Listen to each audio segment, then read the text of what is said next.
Hi, welcome to my August 8th video update. The rains have passed. They probably will come back, but we had a real deluge yesterday, and maybe that'll revive some of the plants that were in the intro that seem to be dying. The grass is brown and maybe it'll get green. We don't know. But I've been doing a lot of short videos as part of this video storytelling project that I started.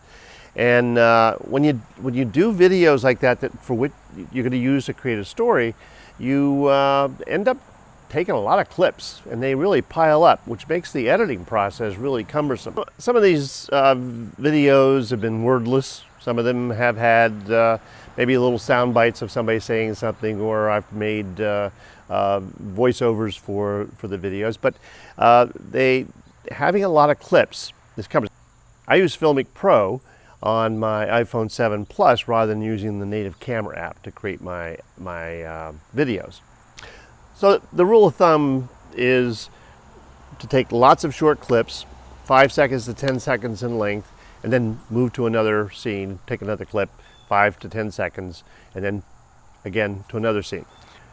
Because I'm using FilMic Pro, I was really pleased to learn recently that FilMic Pro had a feature that made this really easy. This was in a video done by Eliot Fitzroy, an Australian gentleman who does the epic tutorials and does an excellent job, by the way, and I really think the whole community appreciates what Eliot has done for tutorials on FilMic Pro as well as LumaFusion, plus a lot of other apps that he's worked on and audio information he gives. So he's my resource for today, Eliot Fitzroy.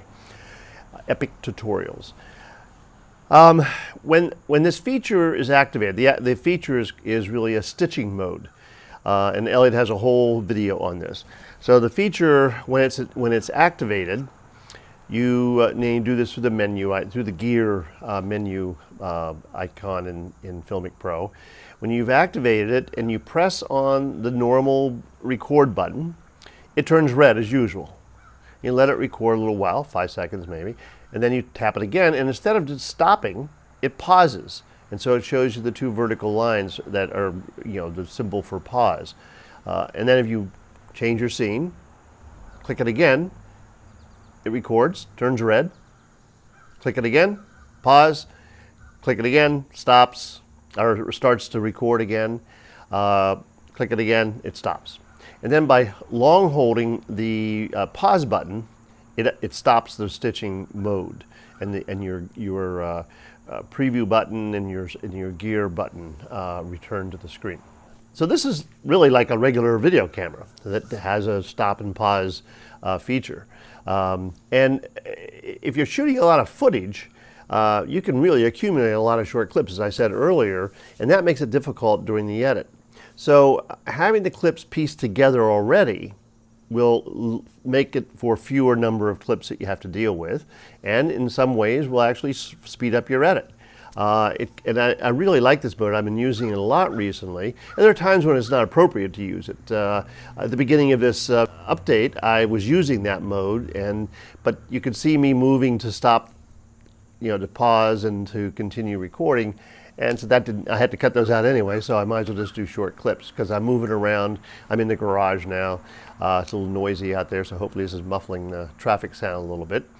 But this approach fits nicely with what Michael Rosenblum and many others call shooting for the edit. And that is that you're shooting clips 5 to 10 seconds long as you're going to use them in the final video, so that you really just have to lay those sequences in. You're actually creating a sequence, you're laying those sequences in to your editor, and you're done. You don't need to do any other editing, which isn't really the case, because oftentimes you do have to, as I explained, you can see my hand moving to the pause button, you do have to cut some things out. So when I'm piecing these clips together, that I oftentimes end up using only maybe 2 seconds, sometimes even 1 second of a clip. And so having 5 seconds or 10 seconds means I still have to do a lot of editing. So what I'm trying to practice doing as I use this stitching mode on FilMic Pro is make my clips, my clip shots much shorter and not go for the full 5 seconds or 10 seconds unless there's something happening and I want to capture that. There's some action going on that I want to capture. So, my advice, my recommendation, if you're looking for a good recording app, a video recording app for your iOS device, and it's actually available for Android as well, then take a look at FilMic Pro. I think you'll find it's really an excellent app. It's kept up to date. The developers of it are very responsive.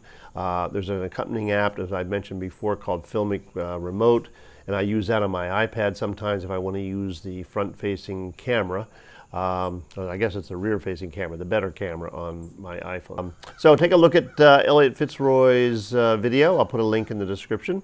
And if you find this information useful, as always, please give me a like. Thanks very much for checking in, and I'll see you later in the week. Goodbye.